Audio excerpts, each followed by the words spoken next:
बड़ा चेहरा। प्रधानमंत्री मोदी जिंदाबाद।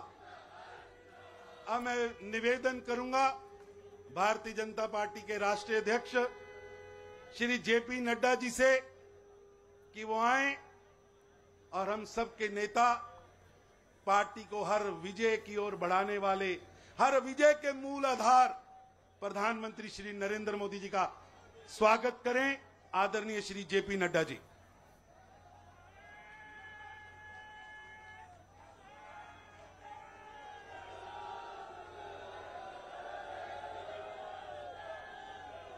बोलिए भारत माता की, भारत माता की, भारत माता की। Bharatiya Janata party, Bharatiya Janata party, Bharatiya Janata party. Shri Narendra Modi ji, Shri Narendra Modi ji, Shri Narendra Modi ji. आज के इस विशाल विजय सभा में मंच पर उपस्थित हम सबके प्रिय नेता, भारत के यशस्वी प्रधानमंत्री सम्माननीय श्री नरेंद्र मोदी जी, मंचस्थ हमारे सभी वरिष्ठ नेता और यहां इतनी बड़ी संख्या में एकत्र आए, जोश से भरे हुए, ओतप्रोत होते हुए विजय के इस सभा में अपना योगदान करने के लिए दूर दूर से आए।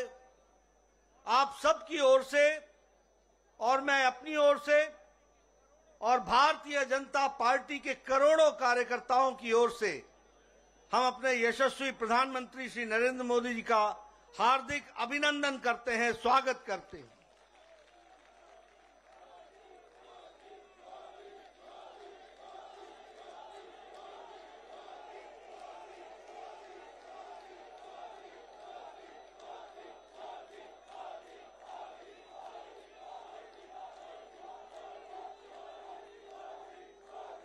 आज हम आदरणीय प्रधानमंत्री जी का अभिनंदन और स्वागत करते हैं।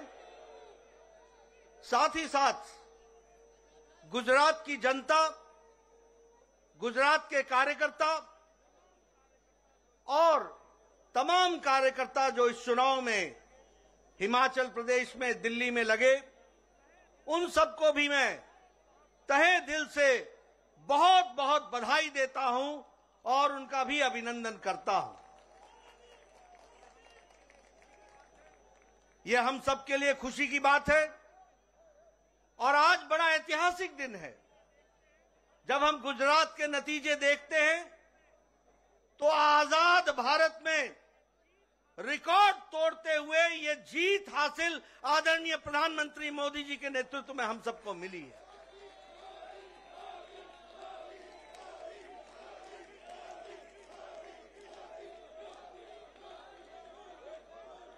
इस प्रचंड जीत ने, इस प्रचंड ऐतिहासिक जीत ने इस बात को स्पष्ट कर दिया है जिसकी नींव आदरणीय प्रधानमंत्री जी ने भारत की राजनीति में रखा है, और वह है विकासवाद, विकास की कहानी। सबका साथ, सबका विकास, सबका विश्वास और सबका प्रयास, इस मूल मंत्र को लेकर जिस अथक प्रयास के साथ आदरणीय प्रधानमंत्री जी ने गुजरात की जनता, देश की जनता की सेवा की है, वह हमको प्रचंड जीत में दिखती हुई दिखाई देती है। हम जानते हैं कि विकास के साथ साथ कल्याणकारी नीति गांव, गरीब, वंचित, पीड़ित, शोषित, दलित, समाज के अंतिम पायदान पर खड़ा व्यक्ति, उन सब के लिए जो आपने नीतियां बनाई, जो आपने कार्यक्रम बनाए, जो उनके दुख दर्द को समझा, जो उनके आंसुओं को पोंछने का आपने काम किया, उस गरीब के घर में रोटी मिल सके इसकी व्यवस्था की, उसके घर में अच्छा सा शौचालय हो जाए और वो जीवन इज्जत के साथ जी सके, इस यह परिवर्तन आपने ला करके दिखाया है।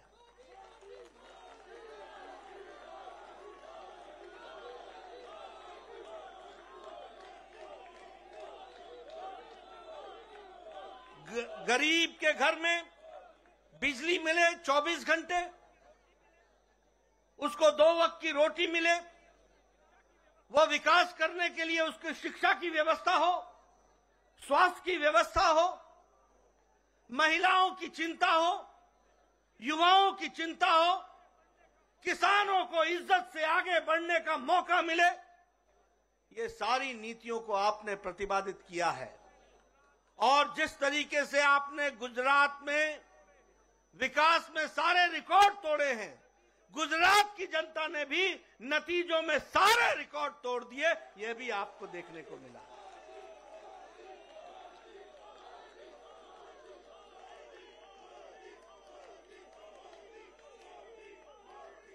हमें मालूम है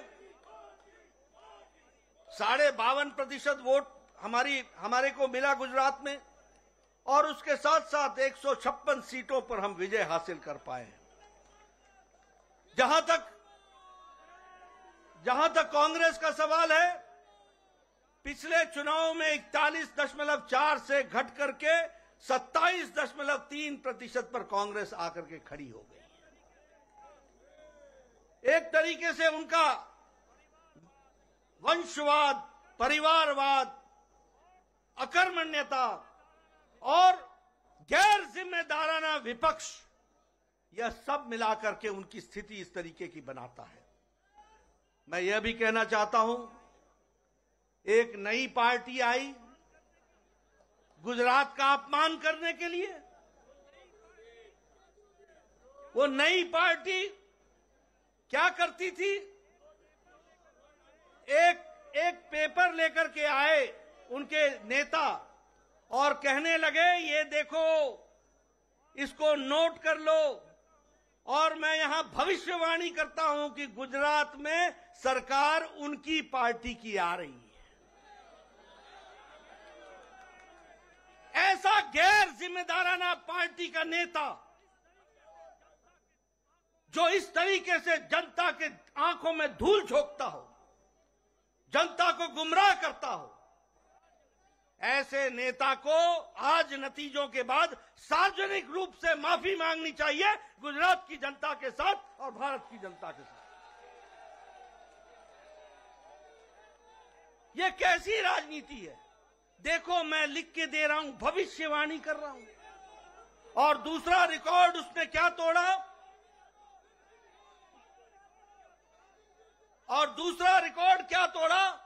कि आजाद भारत में आज दिन तक ऐसा कोई नेता नहीं हुआ जो बोर्ड लेकर के चलता हो कि मैं कट्टर ईमानदार हूं। बोर्ड लेकर के ऐसे अपने बारे में बताने की आवश्यकता पड़ जाए, आप समझ सकते होंगे कि ये कितने कट्टर बेईमान हैं। मैं आदरणीय प्रधानमंत्री जी ने हम सबका मार्गदर्शन करना है, मैं अधिक समय नहीं लूंगा, लेकिन मैं फिर से गुजरात में जो हमें सफलता आपने दिलाई और आपके नेतृत्व में हमें मिला है, और जिस हर्षोल्लास के साथ सारा देश हर्षोल्लास के साथ है, मैं आपको भी बधाई देता हूं और आदरणीय मोदी जी का अभिनंदन करता हूं, स्वागत करता हूं।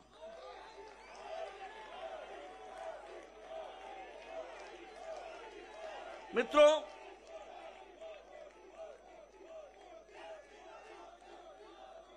मैं हिमाचल प्रदेश के बारे में भी कहना चाहता हूं।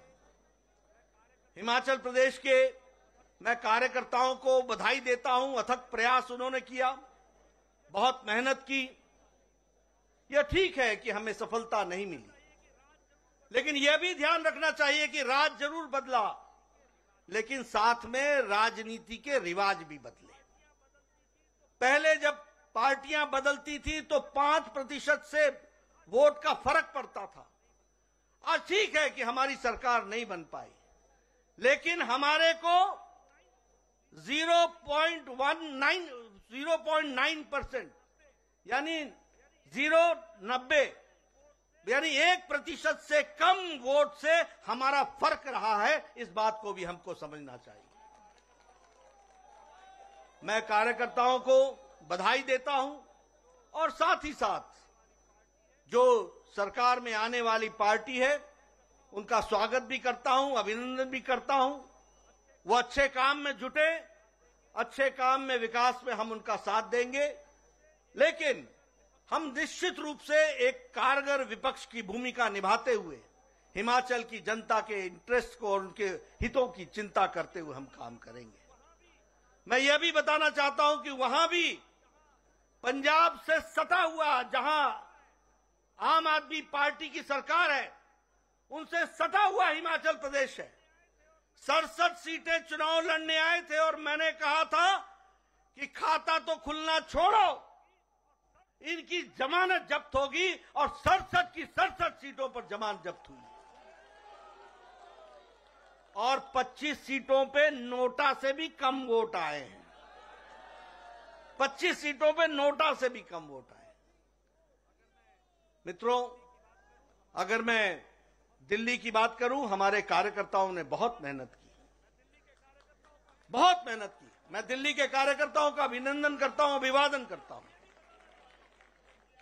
मैं ये भी बताना चाहता हूं कि यहां की दिल्ली की सरकार ने एमसीडी का 33,000 करोड़ रुपए जो एमसीडी को देने थे, वो देने से वंचित रखा। मैं ये भी बताना चाहता हूं कि 720 करोड़ रुपए जो स्वास्थ्य के लिए देने थे, उससे देने से उन्होंने एमसीडी को वंचित रखा।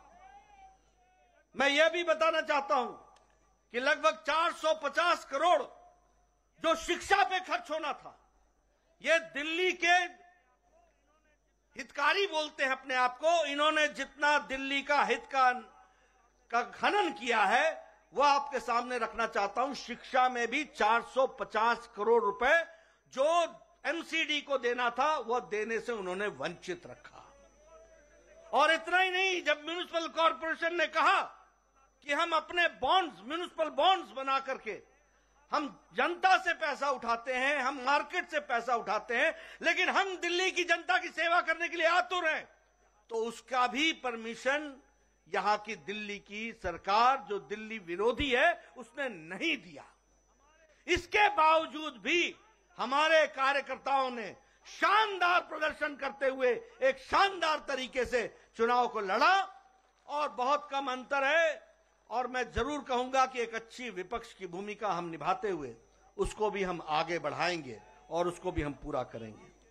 मैं मित्रों, आपके और आदरणीय प्रधानमंत्री जी के बीच में बहुत समय नहीं लेना चाहता। आज एक बाई इलेक्शन हुआ है, जिसमें बिहार में हम कुर्नी में बाई इलेक्शन जीते हैं। यह चुनाव जब से जनता दल यूनाइटेड हमसे अलग हटी और महागठबंधन में गई, और ये कहते थे कि अब ये गठबंधन का कोई तोड़ नहीं है, इस महागठबंधन को भी दूसरी बार हराते हुए कुर्नी की भी विधानसभा भारतीय जनता पार्टी ने एक तरफा जीती है। ये बिहार के आने वाले नतीजों के बारे में इंगित करता है, बिहार के आगे के चुनाव के बारे में इंगित करता है। ये दूसरा चुनाव है जब नीतीश जी आरजेडी से मिल गए और कहा कि ये तो अब बड़ा भारी कास्ट का अलायंस होगा। हम इनको भी ये बता देना चाहते हैं कि आदरणीय मोदी जी के नेतृत्व में, चाहे उत्तर प्रदेश हो चाहे बिहार हो, मैथमेटिक्स नहीं चलता, केमिस्ट्री चलती है, केमिस्ट्री चलती है, प्यार चलता है। और लोग विकास को वोट देते हैं, आदरणीय प्रधानमंत्री जी को वोट देते हैं। मित्रों, हम इसी तरीके से आगे बढ़ेंगे। आज आपके और प्रधानमंत्री जी के बीच में ज्यादा समय न रहता हुआ, आज सच में ऐतिहासिक दिन है, जिस दिन आजादी के बाद गुजरात में हमने सारे रिकॉर्ड आदरणीय प्रधानमंत्री जी के नेतृत्व में तोड़े। और मित्रों, ये भी याद रखना कि प्रधानमंत्री जी ने जितनी अथक मेहनत चुनाव में करते हैं, वो हम सब के लिए अनुकरणीय है, वो हम सब के लिए दिशा देता है, वो हम सबको बताता है कि किस तरीके से भारत की जनता को आगे बढ़ाने के लिए आदरणीय प्रधानमंत्री जी दिन रात काम करते हैं।